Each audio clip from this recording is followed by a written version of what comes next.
आंगन होता है, बीच में पत्थर का फर्श और चारों तरफ पुराने कमरे। एक तरफ मोहन जी और महेश खड़े होते हैं, पास में मुकुल और आयुष घबराए हुए खड़े होते हैं।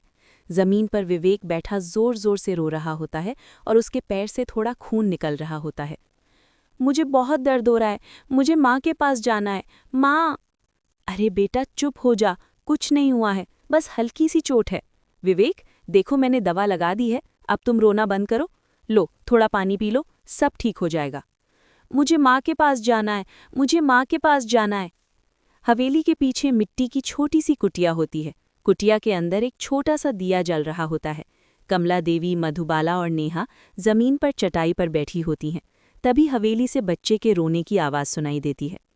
पता नहीं क्या हो गया है विवेक को, इतना क्यों रो रहा है मधु? मुझे भी बड़ी टेंशन हो रही है।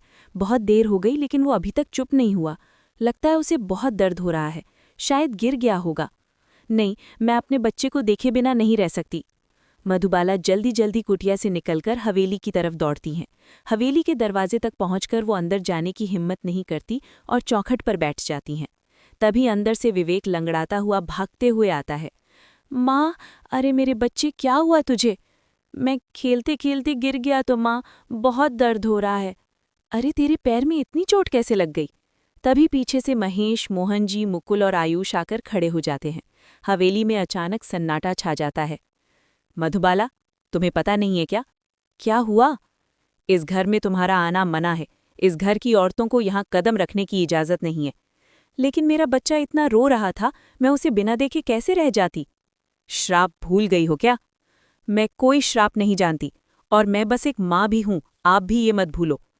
बच्चा अब ठीक है, सब ठीक है, अब तुम यहाँ से चली जाओ। महेश विवेक और उज्जवल को पीछे खींच लेते हैं। विवेक रोते हुए माँ की तरफ हाथ बढ़ाता है। माँ, मत जाओ। बेटा रो मत, मैं यहीं हूँ। मधुबाला भारी दिल से उठती है और धीरे धीरे वापस मिट्टी की कुटिया की तरफ चलने लगती है। उसकी आंखों से आंसू लगातार बह रहे होते हैं। एक माँ अपने ही बच्चों से क्यों नहीं मिल सकती? एक तरफ हवेली की ऊंची दीवारें और दूसरी तरफ मिट्टी की छोटी कुटिया। आखिर ऐसा क्या था जिसने इस घर को दो हिस्सों में बांट दिया था? और ऐसा कौन सा 150 साल पुराना श्राप था जिसकी वजह से घर की औरतें अपने ही परिवार से दूर रहने को मजबूर थीं? आइए जानते हैं कुछ